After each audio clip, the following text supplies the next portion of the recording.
नमस्कार साथियों। मित्रों, हम लोग घटना चक्र की जीएस दृष्टि की सीरीज देख रहे थे, जिसमें आज हम लोग सामान्य विज्ञान देखेंगे, जो कि जीएस दृष्टि का चौथा सीरीज है।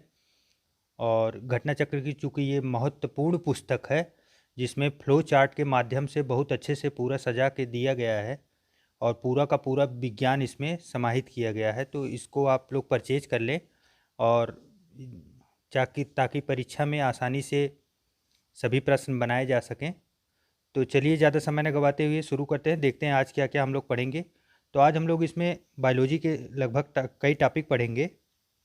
आप इसमें देख सकते हैं, बायोलॉजी में सामान्य परिचय इसका पहला चैप्टर है, फिर उसके बाद वर्गीकी है, फिर कोशिका है, फिर आनुवांशिकता है, जैव उर्वरक है, कंकाल व मांसपेशिया तंत्र है, पाचन तंत्र है, विटामिन एवं पोषण है, जहाँ से प्रश्न खूब बनते हैं। लगभग सभी एकदम इम्पॉर्टेंट हैं, एकदम छटे हुए हैं। चूँकि ये जो पुस्तक है वो बहुत कम पेज में बनाया गया है, तो एकदम समाहित किया गया है पुराने प्रश्न जो आज तक के आए हैं विभिन्न परीक्षाओं को, उनको समाहित करके एकदम समझ लीजिए निचोड़ बना के दिया गया है।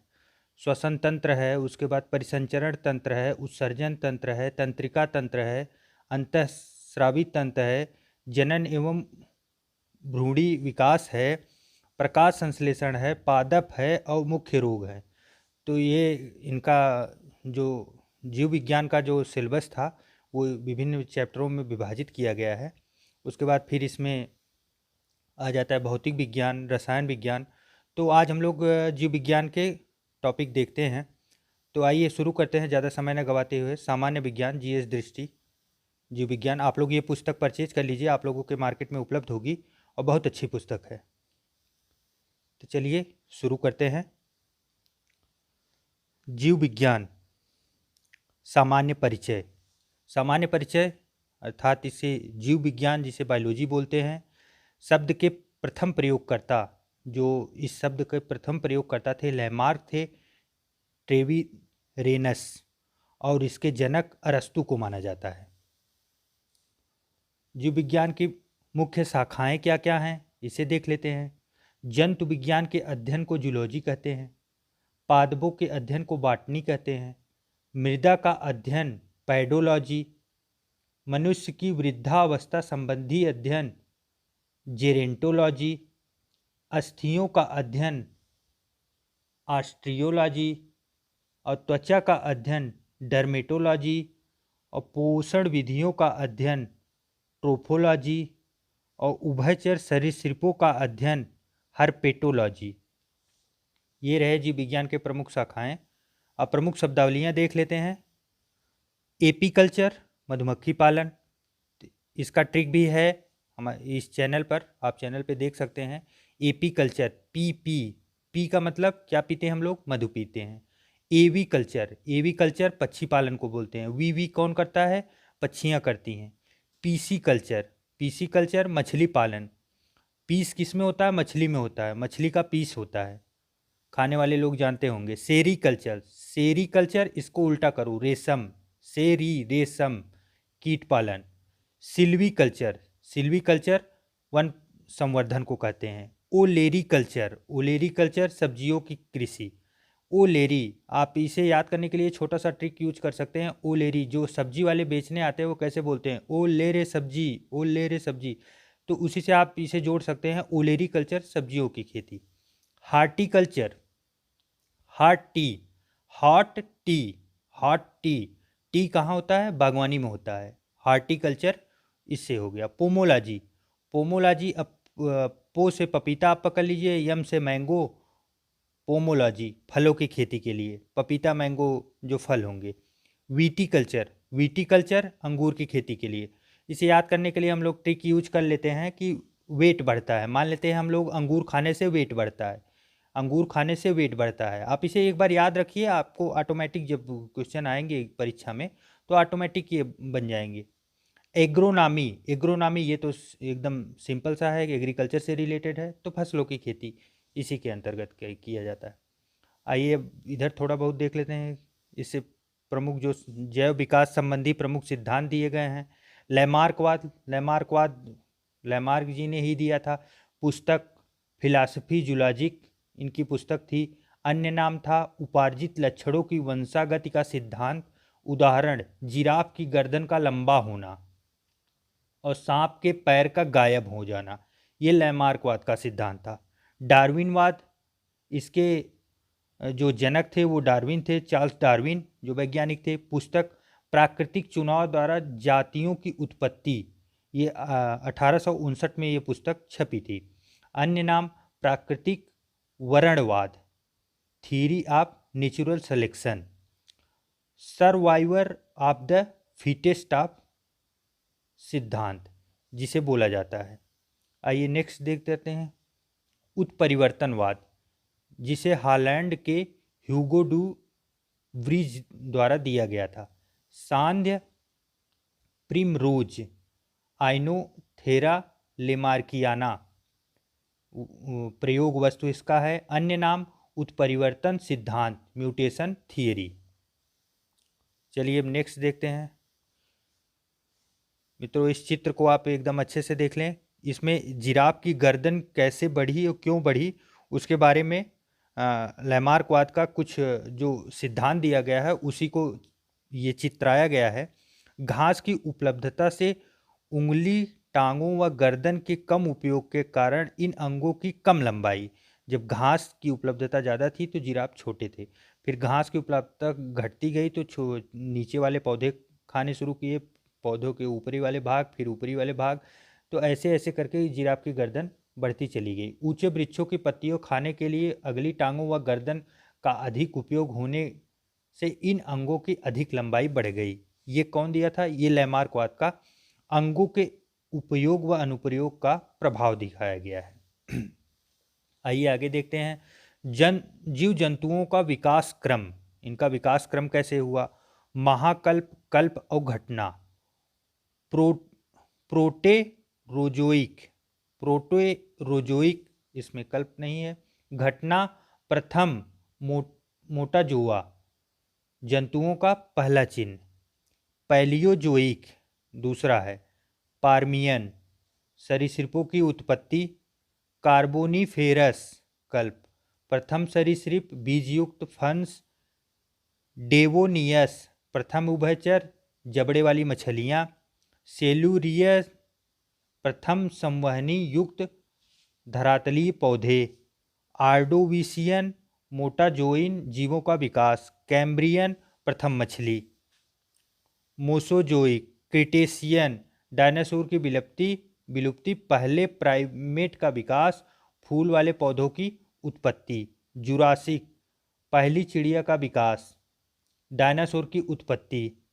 ट्रियासिक, प्रथम स्तनपायी, प्रथम डायनासोर। जुरासिक युग में हम लोग जानते हैं ना कि डायनासोर की उत्पत्ति हुई, तो ये वही युग की बात की जा रही है। सेनोजोइक, क्वार्टनरी, मानव का उद्विकास। नियोसीन, स्तनपायियों में विविधता। अब पैलोसीन में भी स्तनपायियों में विविधता। आइए अब देखते हैं वर्गीकी, जिसे टेक्सोनॉमी कहते हैं। पीछे वाला पेज उतना इंपॉर्टेंट नहीं है, पहले चूंकि प्रश्न बना करते थे, अब भी थोड़ा बहुत बन सकते हैं, तो इसलिए बस एक हल्की नज़र मारते रहें। टेक्सोनॉमी, वर्गीकी देखते हैं। वर्गीकी परिभाषा, जीवों को उनकी समानताओं के आधार पर छोटे बड़े समूहों में बांटना, इसे वर्गीकी कहते हैं। जनक कैरोलस लीनियस जी थे। 5 जगत प्रणाली के जनक व्हिटेकर, R.H. व्हिटेकर। 5 जगत किंगडम, जिसे 5 किंगडम कहते हैं, वो कौन कौन से हैं? पहला प्रोटिस्टा, यूकैरियोटिक जीव, उदाहरण शैवाल एवं प्रोटोजेवा। मोनेरा, एक कोश की प्रोकैरियोटिक जीव, उदाहरण माइकोप्लाज्मा, जीवाणु, साइनोबैक्टीरिया। कवक, यूकैरियोटिक, अधिकांशतः बहुकोश की, उदाहरण ईस्ट, मशरूम, काइटिन निर्मित कोशिका भित्ति होती है। और जंतु पादप में स्वपोषी, ब्रायोफाइटा, टेरिडोफाइटा, अनावृत एवं आवृत्त बीजी। और जंतु में सभी उपभोक्ता जीव, कशेरुकी, अकशेरुकी। ये रहे 5 जगत किंगडम। उसके बाद देखते हैं मोनेरा। मोनेरा का है माइकोप्लाज्मा, जिसे माइकोप्लाज्मा स्वतंत्र जीवन यापन करने वाले सूक्ष्मतम जीव, प्रजनन में समर्थ, इन्हें बोलते हैं माइकोप्लाज्मा। साइनोबैक्टीरिया, अन्य नाम नीलहरी शैवाल, ये बार बार प्रश्न में आता है, इंपॉर्टेंट है। जीवाणु, सरल तथा एक कोशिकी सूक्ष्म जीव, दो प्रकार, परपोषी, स्वपोषी। कवक, कवक में क्या है, पर्णहरित रहित, नो क्लोरोफिल, विशेष याद रखें। डायरेक्ट ऑप्शन या क्वेश्चन बनाएंगे तो उसमें पूछेंगे कि क्लोरोफिल किसमें उपस्थित नहीं है, तो उसमें हमको लगाना है कवक में। थैलोफाइट, परपोषी, जिसे हेट्रोग्राफिक कहते हैं, काइटिन निर्मित कोशिका भित्ति। कवक का अध्ययन माइकोलॉजी कहलाता है। कवक प्लस शैवाल लाइकेन होते हैं। ये विशेष, ये इंपॉर्टेंट है, ये क्वेश्चन आया है। कवक प्लस शैवाल लाइकेन कहलाते हैं। उदाहरण खमीर, कुकुरमुत्ता, राइजोपस। आइए नेक्स्ट देखते हैं। प्रोटिस्टा, प्रोटिस्टा में क्या है, पादपों के समान, जंतु के समान, दो भागों में विभाजित। पादपों के समान जो है वो क्राइसोफाइटा, डाइनोफ्लेजेलेट और यूग्लिनाइड। अब क्राइसोफाइटा में दो सब भाग किए गए हैं, डाइटम और डिस्मिडम। सबसे बड़े प्रकाश संश्लेषी और सुनहरे शैवाल। यूग्लिनाइड में यूग्लिना है, माइक्रोस्कोपिक पोषण जंतु तथा पादप के बीच संयोगी कड़ी। जंतु के समान ग्लाइमोल्ड, ग्लाइमोल्ड कवक से के समान होता है। प्रोटोजोआ जो होता है एक कोशिकीय होता है, जिसमें अमीबा, पैरामीशियम और ट्रैपोनोसोमा होता है। नेक्स्ट देखते हैं पादप जगत। पादप जगत में हम लोग डिफाइन करते हैं पांच भागों में। अब इसमें देखते हैं थैलोफाइटा, सरल शारीरिक संरचना, शैवाल, बैक्टीरिया, कवक, सर्वव्यापी। उदाहरण स्पाइरोगाइरा, आप ऐसे देख सकते हैं चित्र इसका। फिर ब्रायोफाइटा आता है। ब्रायोफाइटा उभयचर में होता है, संवहनी ऊतकों की अनुपस्थिति होती है। उदाहरण मांस, मार्केसिया। टेरिडोफाइटा, संवहनी ऊतक उपस्थित रहता है। उदाहरण फर्न, हार्सटेल, मार्सिलिया। नेक्स्ट देखते हैं जिम्नोस्पर्म, जिम्नो नग्न होता है, स्पर्म बीज होता है, बहुवर्षी एवं सदाबहार। उदाहरण पाइनस एवं साइकस। एंजियोस्पर्म, आवृतबीजी, एंजियो ढका हुआ, अन्य नाम पुष्पीय पादप, फलदार। उदाहरण आम, अमरूद एवं पपीता होते हैं। नेक्स्ट आइए देखते हैं पादपों के भेद। क्रिप्टोगैम, क्रिप्टोगैम किसे बोलते हैं, अप्रत्यक्ष जननांग, बीज उत्पन्न करने में असमक्ष होते हैं। उदाहरण थैलोफाइटा, ब्रायोफाइटा, टेरिडोफाइटा इसी में आते हैं। फेनेरोगैम, पूर्ण विकसित जननांग, जननांग इनका पूर्ण विकसित होता है, बीज उत्पन्न करने में सक्षम होते हैं। उदाहरण जिम्नोस्पर्म, एंजियोस्पर्म्स। नेक्स्ट देखते हैं प्राणी जगत का वर्गीकरण। कोशिका स्तरीय संरचना, संघ पोरीफेरा। ऊतक स्तरीय संरचना, देह गुहाधारी एक होता है, गुट देह गुहाधारी, जिसमें निमेटोडा आता है। बाह्य त्वचा एवं जठर त्वचा के बीच देह गुहा का अभाव, प्लेटीहेलीमिथीज सिलेंट्रेटा। कितने कठिन कठिन नाम दिए गए हैं। वैसे ये परीक्षा में कभी कभार आते हैं, आप हल्का सा इसे नज़र बनाए रखें, आगे वाले जो चैप्टर हैं वो काफ़ी इंपॉर्टेंट आएंगे। मेरसोडर्म कोशिका का विकास, एनीलिडा, मोलस्का, आर्थ्रोपोडा।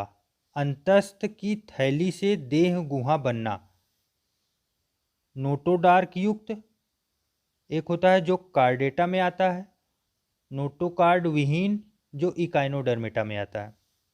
कार्डेटा में लार्वा में अवशेषी नोटोकार्ड जो प्रोटोकार्डेटा कहलाता है। नोटोकार्ड की जगह मेरुदंड कशेरुकी कहलाते हैं। कशेरुकी के अंदर क्या क्या आते हैं, मत्स्य आती है, जल उभयचर आते हैं, पक्षी आती है, सरीसृप आते हैं, स्तनपायी आते हैं और साइक्लोस्टोमेटा आते हैं। आइए नेक्स्ट देते हैं। अब वर्गीकरण, पादप जगत का वर्गीकरण। विभेदित पादप परिवार, बिना विभेदन वाले पादप परिवार शरीर, विभेदित पादप शरीर, बिना विभेदित वाले पादप शरीर। बिना संवहनी ऊतक के ब्रायोफाइटा, संवहनी ऊतक युक्त बीज रहित टेरिडोफाइटा, और बीज युक्त जो है द्विबीजपत्री, दो बीज पत्र वाले बीज, एक बीजपत्री एक बीज पत्र वाले बीज। और थैलोफाइटा में शैवाल, कवक और बैक्टीरिया आते हैं। जंतु जगत के प्रमुख संघ फाइलम, पेरिफेरा, छिद्र धारक, असंख्य छिद्र युक्त शरीर, शरीर में स्पंज का गुहा होता है, अन्य नाम स्पंज होता है, उदाहरण साइकान स्पांजिला होता है। सिलेंट्रेटा निडेरिया, जलीय जंतु, भोजन पकाने हेतु मुख के चारों ओर धागे जैसी संरचना, टेंटेकिल्स, उदाहरण मूंगा, हाइड्रा, जेलीफिश, सी एनीमोन। सॉरी। जंतु जगत के प्रमुख संघ फाइलम, टेरिडोफाइटा, सिलेंटेटा के गहन संबंध, कंघी जैसे चलांग, अधिकांशतः पारदर्शी, समुद्री अखरोट, काम्ब जेली।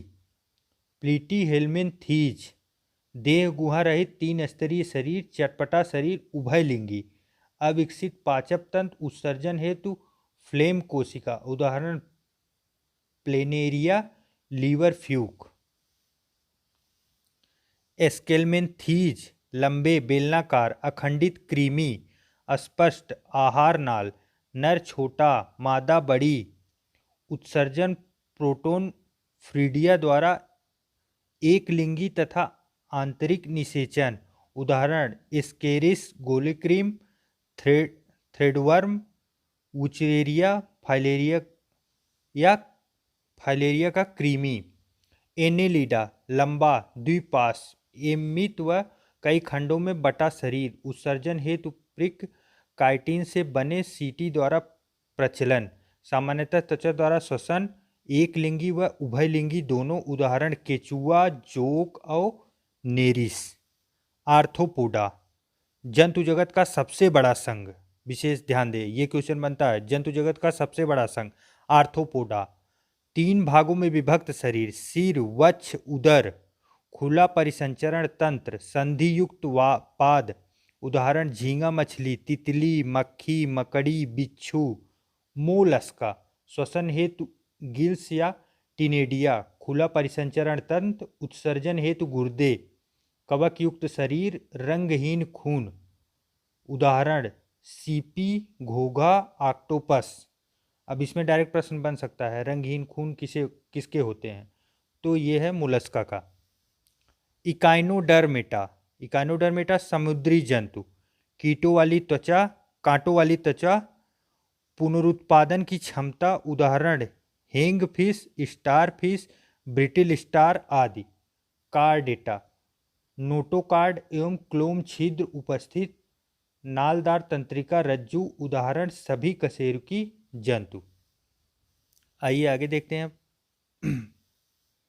मत्स्य मछली क्या होती है, शल्ययुक्त त्वचा होता है, असमतापी होता है, द्विकक्षीय हृदय होता है मछली का, इंपॉर्टेंट है। अंडज, उदाहरण ट्यूना और रोहू।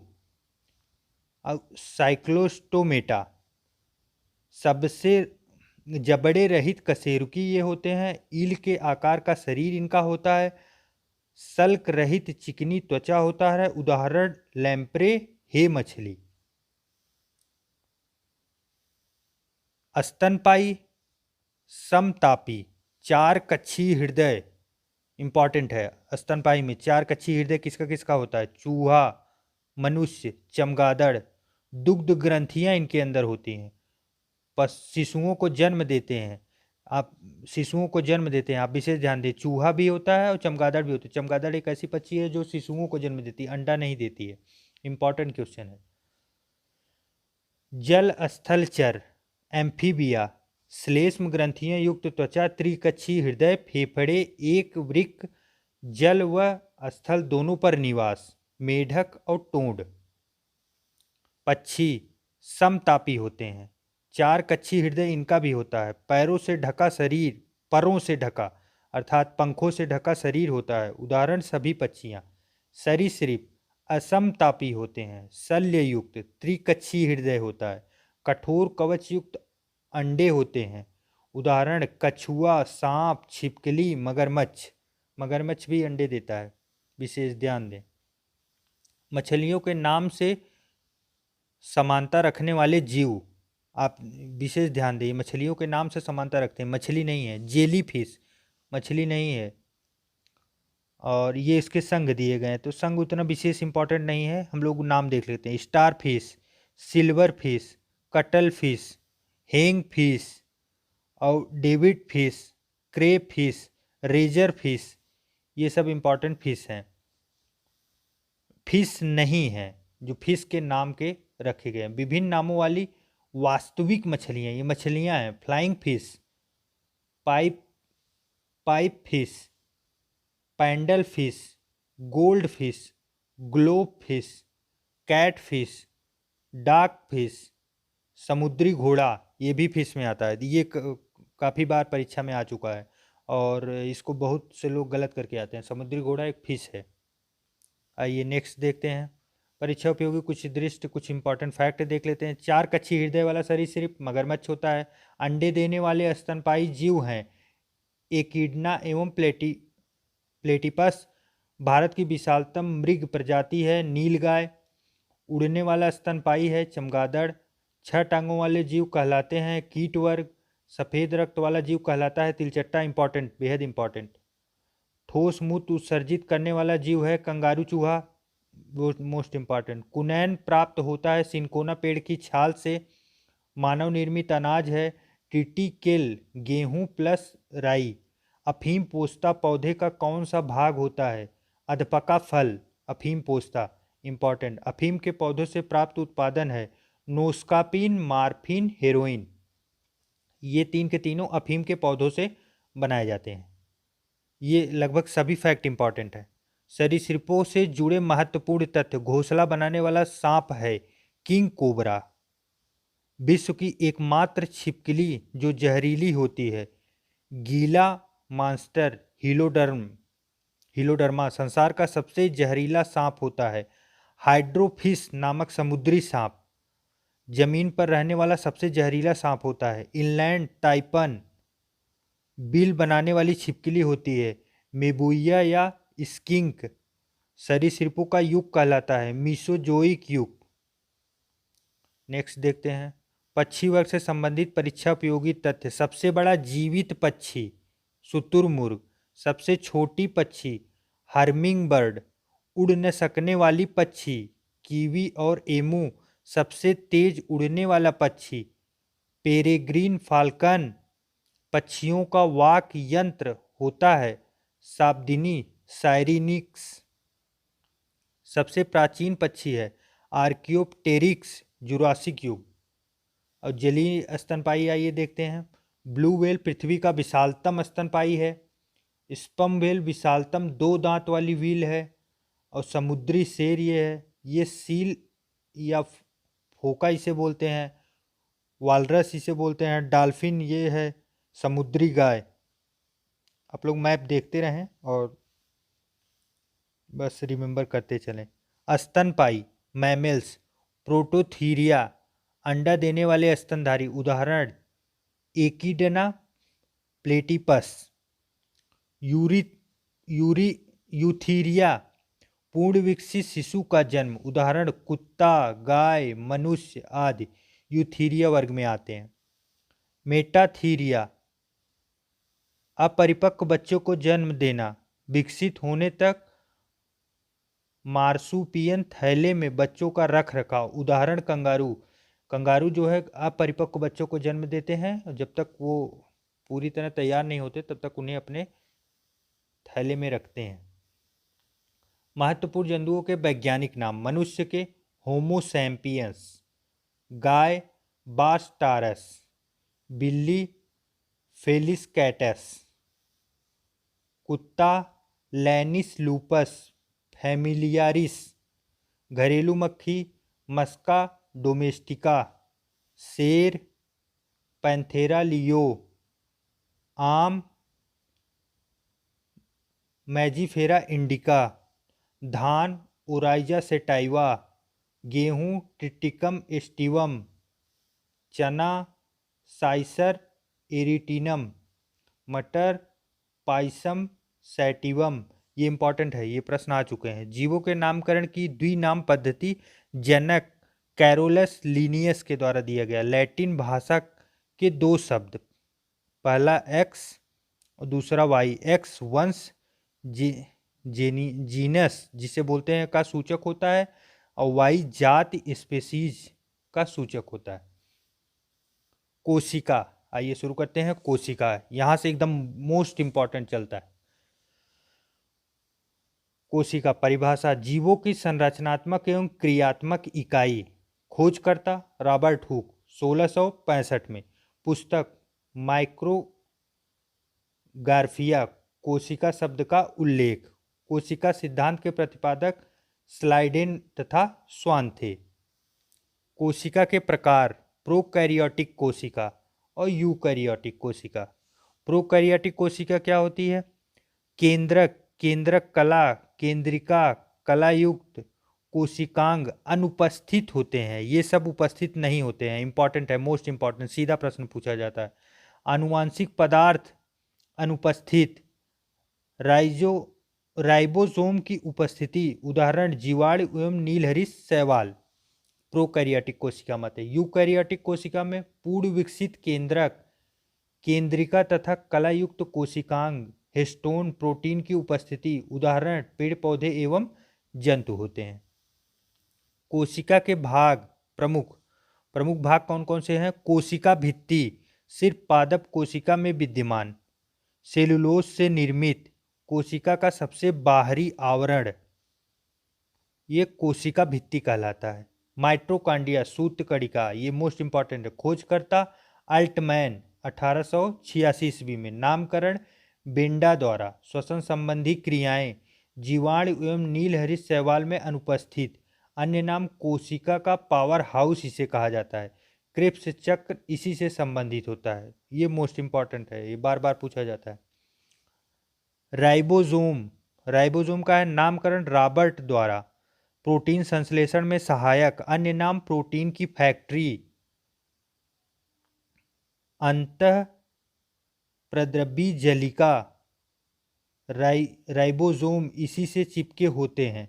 लिपिड संश्लेषण का मुख्य स्थल होता है। आइए आगे देखते हैं। कोशिका के प्रमुख भाग, केंद्रक। खोजकर्ता रॉबर्ट ब्राउन 1831 ईस्वी में। यूकैरियोटिक कोशिका में उपस्थित। आनुवांशिक पदार्थ डीएनए का स्रोत होता है। लाइसोसोम, अन्य नाम आत्मघाती थैली, सुसाइड बैग इसे ही कहते हैं। किसे? लाइसोसोम को।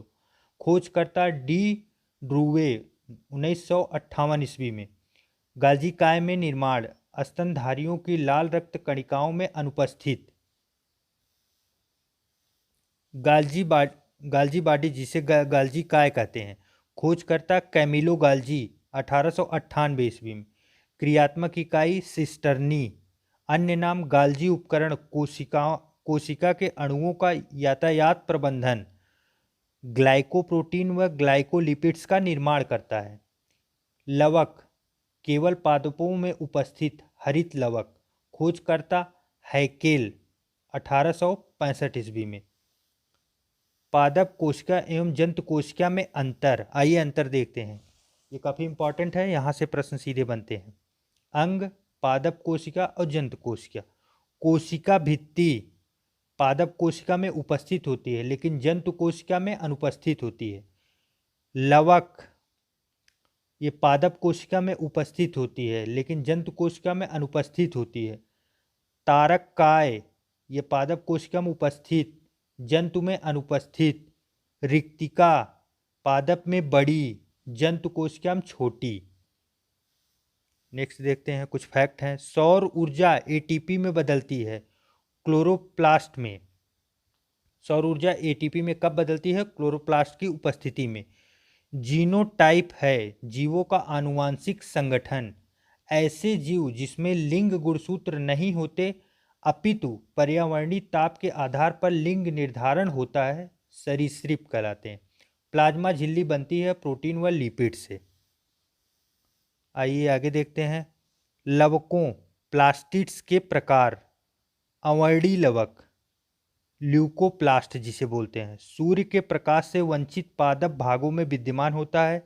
रंगहीन लवक और संग्राहक ऊतक अवस्थिति जड़ एवं भूमिगत तनों में। वर्णी लवक क्रोमोप्लास्ट जिसे बोलते हैं, रंगहीन लवक होता है। अवस्थिति पुष्प, फलभित्ति, बीज आदि में। उदाहरण टमाटर का लाल रंग, मोस्ट इंपॉर्टेंट ये चल रहा है, ये सीधा प्रश्न है। टमाटर का लाल रंग लाइकोपीन की उपस्थिति के कारण। गाजर का रंग कैरोटीन, चुकंदर का रंग बीटानीन।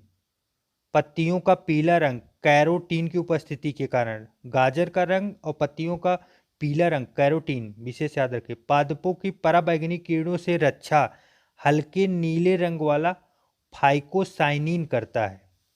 हरित लवक क्लोरोप्लास्ट, इसका रंग हरा होता है। क्लोरोफिल उपस्थित होता है और प्रकाश संश्लेषण में यह सहायक होता है। अवस्थिति पत्तियों में, ये पत्तियों में पाया जाता है। आइए इधर कुछ देख लेते हैं। पौधों से प्राप्त उत्पाद और पादप अंग। अदरक प्रकंद होता है। आलू स्तंभ कंद या रूपांतरित तना कहते हैं इसे। लहसुन सल्क कंद होता है। सूरन जिसे जिमी कंद बोलते हैं, ये घन कंद है। गन्ना रूपांतरित तना है। सलजम रूपांतरित जड़ है। गाजर रूपांतरित जड़ है। शकरकंद रूपांतरित जड़ है। लौंग पुष्प कलिका है। केसर पुष्पवर्तिका है। हल्दी प्रकंद है।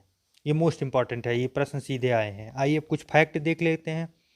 नाभिक केंद्रक न्यूक्लियस में उपस्थित डीएनए की उपस्थिति वाले कोशिकांग हैं माइटोकॉन्ड्रिया तथा हरित लवक। जीवों के प्रत्यक्ष रूप से दिखने वाले लक्षण हैं फिनोटाइप। जीवों में अत्यधिक विविधता का कारण है उत्परिवर्तन जिसे म्यूटेशन बोलते हैं। प्रक्रमिक कोशिका मृत्यु प्रोग्राम्ड सेल डेथ का कोशिकीय और आणविक नियंत्रण सेलुलर एंड मॉलिक्यूलर कंट्रोल है एपार्टासिस। नेक्स्ट देखते हैं आनुवांशिकता। परिभाषा ऐसी प्रक्रिया जिसमें आनुवांशिक लक्षण जीवों के एक पीढ़ी से दूसरी पीढ़ी में प्रसारित लक्षण एक पीढ़ी से दूसरे में प्रसारित होते हैं, उन्हें आनुवंशिकता कहते हैं। आनुवंशिकता का पिता ग्रेगर जार मेंडल जो ऑस्ट्रिया के थे, इनका जो प्रयोग किया गया था उद्यान मटर पर प्रयोग इन्होंने किया था। प्रभाविता का नियम लॉ ऑफ डोमिनेंस मेंडल द्वारा प्रतिपादित यह नियम है। स्वतंत्र अपव्यूह का नियम यह भी मेंडल द्वारा दिया गया है। पृथक्करण का नियम यह भी मेंडल द्वारा दिया गया। युग्मकों की शुद्धता का नियम इसे कहते हैं। अब क्रोमोसोम देख लेते हैं जिसे गुणसूत्र बोलते हैं। इसके खोजकर्ता कार्ल विलिहलम वोन नागिली 1842 ईस्वी में। उसके बाद न्यूक्लियोप्रोटीन ये होता है, जीन धारक होता है। नामकरणकर्ता इसके थे वाल्डेयर 1888 ईस्वी में। प्रजातियों में क्रोमोसोम की संख्या निश्चित व स्थिर होती है। आनुवांशिक लक्षणों को प्रसारित करने का यह माध्यम है। नेक्स्ट देखते हैं जीन। आनुवंशिकता की मूलभूत इकाई, ये मोस्ट इंपॉर्टेंट, बस इतना ही। जीन किसे कहते हैं? आनुवंशिकता की मूलभूत इकाई। आनुवंशिक लक्षण धारण करने वाले क्रोमोसोम पर स्थित डीएनए से बनी अति सूक्ष्म संरचनाएं जिन्हें जीन कहते हैं। इसमें म्यूटेशन उत्परिवर्तन, अनुक्रम आधार में परिवर्तन, जीनों का अनुक्रम होता है। जीनोम के सभी गुणसूत्रों का संरचनात्मक एवं कार्यात्मक संगठन जीनोम चित्रण कहलाता है। नामकरणकर्ता विल्हेम जोहानसेन 1909 में। कुछ फैक्ट इसमें एक्स्ट्रा दिए गए हैं जो परीक्षा में नहीं थे, फिर भी लेकिन उसे देख लेना उचित है क्योंकि आजकल प्रश्न ऐसे बन रहे हैं कि वहाँ से आने के बराबर चांसेस हैं। जंपिंग जीन, ये इंपॉर्टेंट है, ये पूछा गया। जंपिंग जीन किसे कहते हैं? प्लवमान जीन को जंपिंग जीन कहते हैं। खोजकर्ता बारबरा मैक्लीटाक, यूएसए के। नोबेल पुरस्कार 1983 में इन्हें दिया गया था इसके लिए। ऐसे आनुवांशिक तत्व जो एक गुणसूत्र में एक स्थान से दूसरे स्थान में जाने में समर्थ हों उन्हें जंपिंग जीन कहते हैं। ट्रांसपोजेन, जिसे ट्रांसपोसन कहते हैं, कोशिकाओं में डीएनए के खंड होते हैं। सर्वप्रथम मक्का में इसका प्रयोग किया गया था। नेक्स्ट देखते हैं अनुलेखन, transcription, reverse transcription. DNA RNA, RNA देख रहे हैं सिंगल स्टैंडर्ड होता है जबकि डीएनए डबल स्टैंडर्ड होता है, और ट्रांसक्रिप्शन के द्वारा ये डिवाइड किए जाते हैं या तो फिर वो डीएनए में रूपांतरित हो जाते हैं। आइए अब आगे देखते हैं डीएनए। डीएनए के खोजकर्ता स्विस रसायन शास्त्री फ्रेडरिक मिशर हैं जो 1969 ईस्वी में किए थे। कुंडलीकार विन्यास की खोज doctor James Watson, doctor Francis Crick, Watson and Crick बार बार हम लोग याद करते हैं लेकिन खोजकर्ता आप देख रहे हैं मिशर हैं, जबकि ये लोग द्विकुंडली संरचना की खोज किए थे। MHF फिलिक्स तथा फ्रैंकलिन है। न्यूक्लिक अम्ल होता है इसमें। प्रयोगशाला में सर्वप्रथम संश्लेषण हरगोविंद खुराना द्वारा किया गया था। नाइट्रोजनी बेस इसमें क्या होते हैं? एडिनिन, ग्वानिन, थाइमिन, साइटोसिन, 4 प्रकार के नाइट्रोजनी बेस होते हैं। फास्फेट इसमें होता है। डीऑक्सीराइबोस शर्करा इसका पूरा नाम है डीएनए का। आइए नेक्स्ट देखते हैं डीएनए एवं आरएनए में प्रमुख अंतर, दोनों में अंतर क्या है देख लेते हैं। डीएनए आरएनए, डीऑक्सीराइबोस शर्करा, राइबोस शर्करा। बेस एडिनिन, गुआनिन, थाइमिन और साइटोसिन, जबकि इसका बेस थाइमिन के स्थान पर यूरेसिल ले लेता है। अवस्थिति मुख्यतः केंद्रक व कुछ मात्रा में माइटोकॉन्ड्रिया व हरित लवक में, जबकि इसकी अवस्थिति केंद्रक में एवं कोशिका द्रव्य दोनों में पाई जाती है। नेक्स्ट देखते हैं आरएनए के प्रमुख प्रकार। आरएनए के कितने प्रकार हैं? टीआरएनए, एमआरएनए और आरआरएनए। टीआरएनए क्या है? जिसे ट्रांसफर आरएनए बोलते हैं। प्रोटीन संश्लेषण हेतु अमीनो अम्ल राइबोसोम पर लाना, ये इनका कार्य होता है। आरआरएनए प्रोटीन संश्लेषण में सहायक राइबोसोम आरएनए। और एमआरएनए क्या होता है? मैसेंजर आरएनए, केंद्रक से बाहर प्रोटीन संश्लेषण हेतु उपयुक्त अमीनो अम्लों को चुनने के लिए संदेश।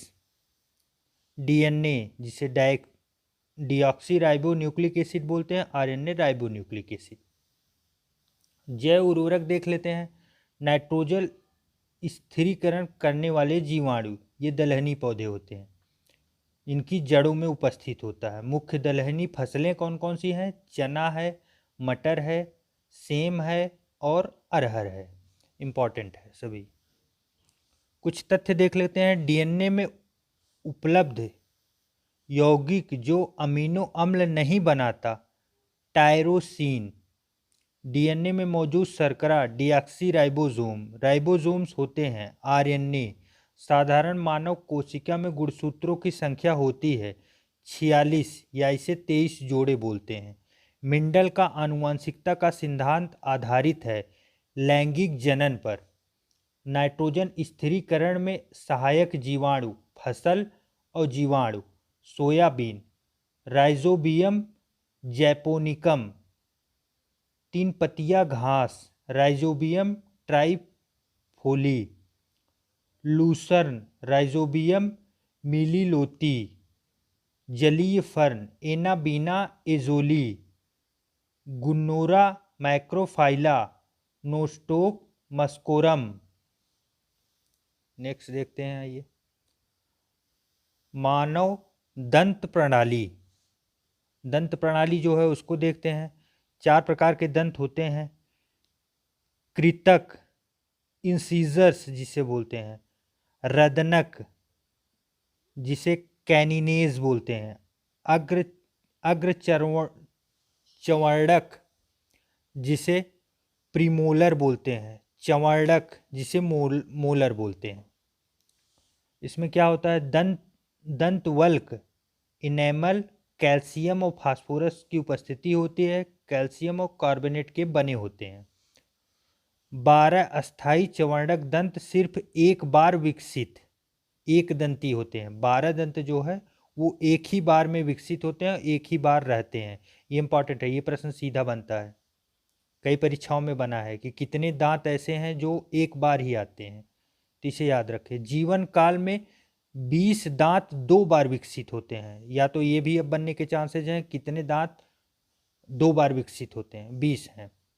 मनुष्य का पैर, जांग ठोस हड्डी होती है। फीमर, फीमर की हड्डी शरीर की सबसे बड़ी हड्डी होती है और सबसे भारी हड्डी होती है। सबसे भारी में अगर आ गया तो कंफ्यूजन बन जाएगा, क्योंकि सबसे बड़ी बहुत से लोग जानते हैं। कुछ फैक्ट देख लेते हैं। कूल्हे के जोड़ का प्रतिस्थापन कहलाता है आर्थोप्लास्टी। मानव हड्डियों में सर्वाधिक मात्रा में पाए जाने वाला लवण है कैल्शियम फास्फेट। अस्थि एवं दंत निर्माण हेतु आवश्यक तत्व है कैल्शियम फास्फोरस फ्लोरीन। मानव शरीर का सबसे कठोर भाग होता है दंत वल्क इनेमल्स। जबड़ा, मैंडिबल तथा कंठ के बीच जिह्वा के नीचे स्थित हड्डी हाइयोइड जिसे बोलते हैं। गर्दन का पहला कशेरुक होता है इटलस कशेरुक। आइए आगे देखते हैं। कान, कान जिसमें सबसे छोटी हड्डी स्टेपीज हड्डी होती है, मानव शरीर की सबसे छोटी हड्डी, और इसके अंदर इंकस होता है और मैलियस होता है। नेक्स्ट देखते हैं। प्रमुख अस्थियां, फ्लेविकल जो ये गर्दन के पास होती है, जत्रुक या हंसुली जिसे कॉलर बोन बोलते हैं, स्कैपुला, स्कंद फलक, शल्डर ब्लेड बोलते हैं, अस्टर्नम जो उरोस्थी ब्रेस्ट बोन जिसे बोलते हैं, कार्पल्स कलाई वृष्ट जिसे बोलते हैं, पैटेला घुटना नी कैप बोलते हैं। काफ़ी एकदम पढ़ा पढ़ा के घटना चक्र वाले डॉक्टर बना देंगे। संयोजी ऊतक, लीगामेंट हड्डी प्लस हड्डी, और कंडरा टेंडम हड्डी प्लस मांसपेशी है। ये इंपॉर्टेंट है, ये प्रश्न आया है एक बार। कंडरा जहां हड्डी और मांसपेशियों का जोड़ होता है। आइए नेक्स्ट देखते हैं। पाचन तंत्र, पाचन विभिन्न भौतिक व रासायनिक क्रियाओं द्वारा भोज्य पदार्थों में सरल, छोटे व घुलनशील अणुओं में बदलना, जिसे पाचन तंत्र कहते हैं। पाचन तंत्र अब आइए देखते हैं कहाँ से शुरू होता है, कहाँ कहाँ तक चलता है। मुख, लार से शुरू होता है। टाइलिन एंजाइम या लारी एमाइलेज इसमें उपस्थित होता है। जीभ, जीभ के पास। ग्रास नली, भोजन में आमाशय तक ले जाना, ग्रास नली का कार्य है। पित्ताशय, वसा का इमल्सीकरण, पित्त का भंडारण, मतलब वसा को डाइजेस्ट कराता है। यकृत, पित्त का उत्पादन, ग्लाइकोजेनेसिस यूरिया का संश्लेषण, एल्कोहल का निराविशन यकृत का कार्य है। तभी ज़्यादा ड्रिंक करने वालों का लीवर जो है वो फेल होता है, इसीलिए, क्योंकि एल्कोहल का निराविशन यही करता है। आमाशय, HCl मुक्त रिलीज पेप्सिन एंजाइम प्रोटीन का पाचन। अग्नाशय, अग्नाशयी रस निकालता है। बड़ी आंत जल का अवशोषण करता है। छोटी आंत कार्बोहाइड्रेट का पाचन वसा का पाचन, प्रोटीन का पाचन, पचे हुए पोषक पदार्थों का अवशोषण छोटी आंत करता है। अपेंडिक्स अवशेषी अंग, परिशेषिका, गुदा, मल परित्याग। ये था मित्रों आज का पहला पार्ट, जिसमें हम लोगों ने काफ़ी फास्ट स्पीड में देखा, और इसका दूसरे पार्ट में हम लोग पूरा बायोलॉजी ख़त्म कर देंगे।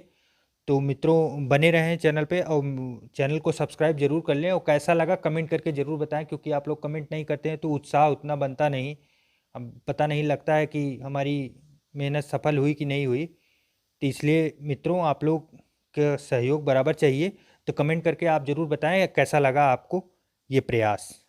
मिलते हैं एक नए पार्ट के साथ, तब तक के लिए नमस्कार।